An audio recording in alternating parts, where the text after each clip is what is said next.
Infamous for moves like headbutt and butt slam, Honda's already known as a gimmicky character, but one gimmick stands out as having extremely lopsided risk for its huge reward. Meaty Power Stomp. Through effective use of frame kills, we can turn Power Stomp into a move that's +2 on block, allowing Honda to go for a decent strike throw mix-up, or +8 on hit, allowing him to convert into a full combo. This setup is accessible from almost any bread and butter combo that starts or ends in the corner. Once there, it can net Honda at worst 2,820 damage with no meter, and at best, over 6,000 damage with a full Sumo Spirit burnout combo into critical art. Not only that, any combo can be converted meterlessly to loop right back into the same situation. Today, I'll go over what the setup is with a little refresher on how Meaties work mechanically, show you every useful situation I know of where you can reliably land it, how to follow it up on block or on hit, and finally, show you just how little counterplay is actually available. Stay tuned to the end, and I'll throw in a little bit of secret tech too. This is Millennium, and this is Honda's Meaty Power Stomp. This setup takes advantage of the fact that Power Stomp has 6 active frames. In most cases, attacks connect with their opponents on the first available active frame, leading to what's considered the default advantage on block or on hit. For Power Stomp, that's -3 on block and +3 on hit. For every active frame later than the first that we land the move, we can alter the frame data by 1 frame on both block and hit. For example, landing Power Stomp on the second active frame would make it -2 on block instead of -3, and +4 on hit instead of +3. Landing it on the third active frame would make it -1 on block and +5 on hit.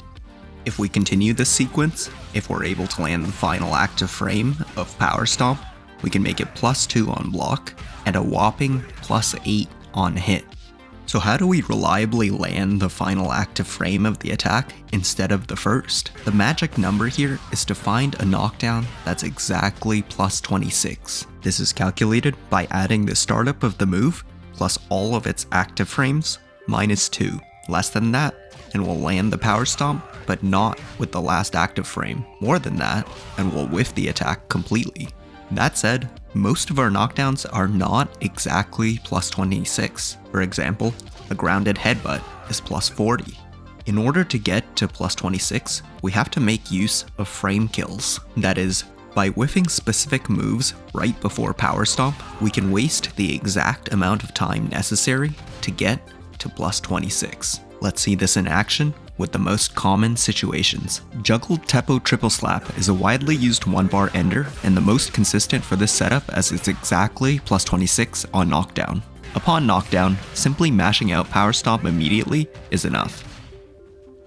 Another frequent situation is with a grounded headbutt. Landing stray headbutts happens fairly regularly, and comboing into headbutt is also very common.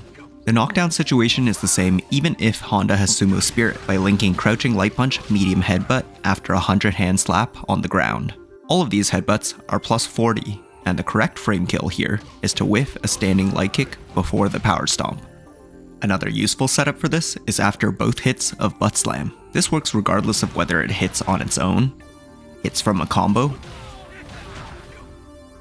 or from a juggle. This knockdown is consistently +23, which is somewhat less than what we're looking for. That said, it's still worthwhile to Power Stomp occasionally, because at +23, it becomes -1 on block and +5 on hit. Landing the hit will net Honda an actual combo using the Standing Light Punch, Standing Medium Punch target combo instead of just a mix-up. It's best to go for this setup when you have Super Meter banked, as we can convert these small combos into fairly sizable ones with level 1, level 2,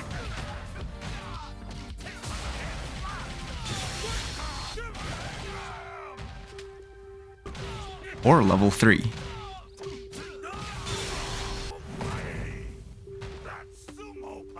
The remaining setups I don't really use myself, but maybe you'll find something that works for your own playstyle. After the opponent is launched with Sumo Lift, an immediate headbutt is plus 45. A single dash as the frame kill will get us to plus 26. This is the easiest way to loop the Meaty overhead setup without meter. In general, juggles into headbutt have varying frame data dependent on how high the opponent was when they were hit by headbutt. For instance, standing light punch, standing medium punch into headbutt is plus 42. Here, we need to whiff a crouching light punch to be plus 26. A juggle into drive rush into standing heavy kick headbutt is the same. So here, we have to whiff a crouching light punch as well.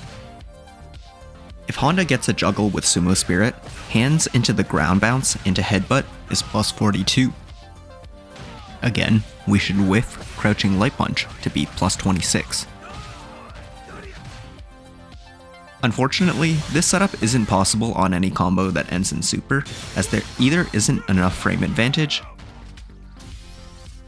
or for critical art, we're just too far away.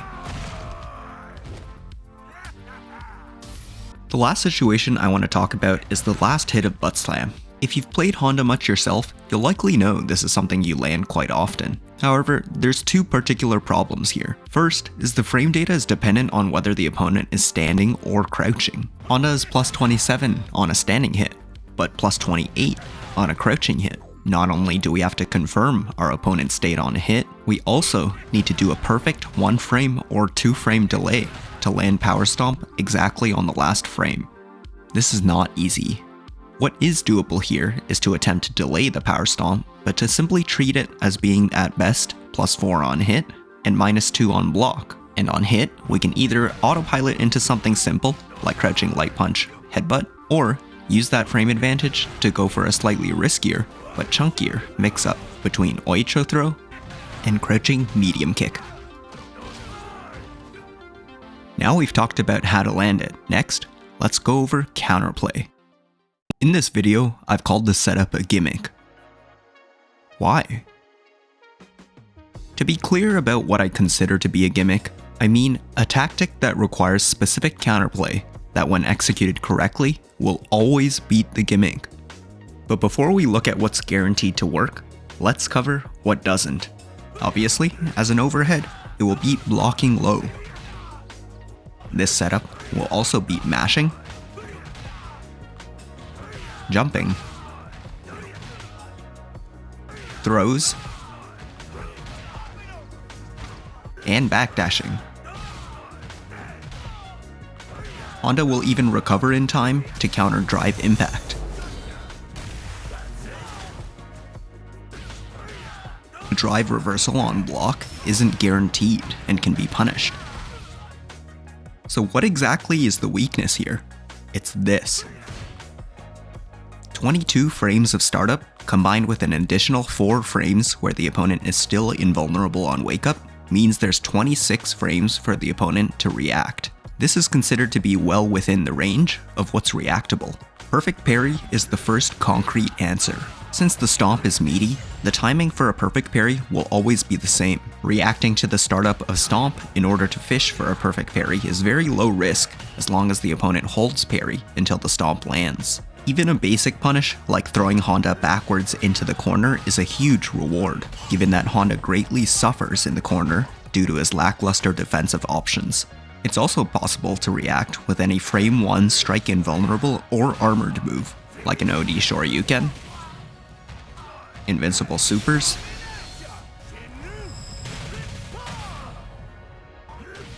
or even Honda's own OD headbutt.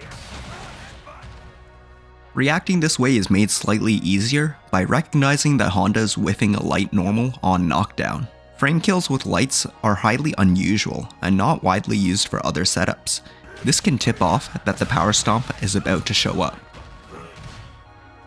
It's important to determine if your opponent's actually reacting to the stomp startup, rather than reacting to the frame kill or even blindly performing their reversal on wake up. If you suspect they're not reacting to the right thing, test them by performing the frame kill and block, and get your best punish ready for when the parry whiffs or the Shoryukens fly.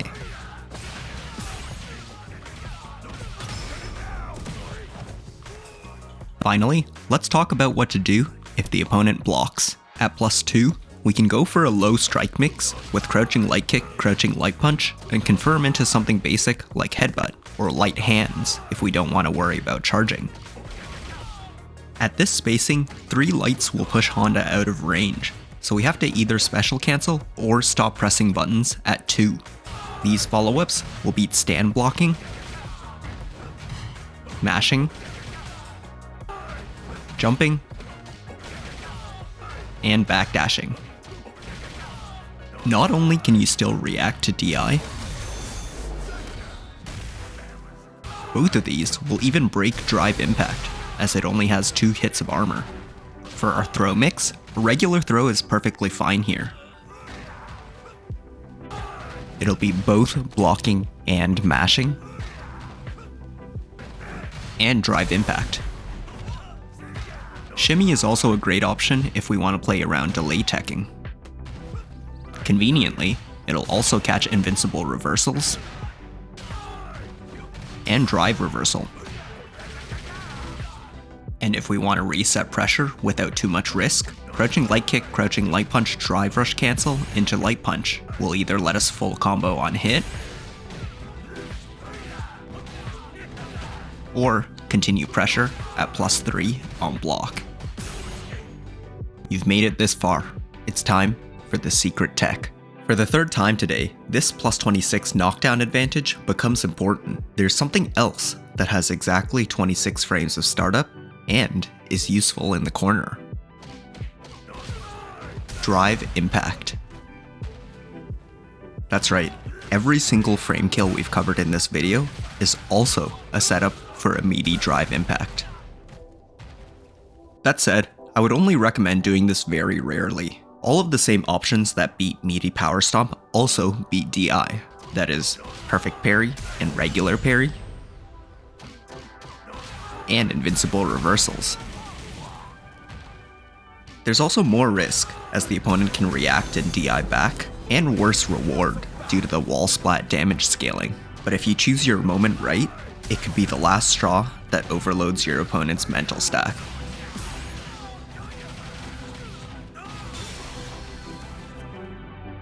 Thanks so much for watching. Remember to like and subscribe, and if you've got any other neat setups, let me know down below.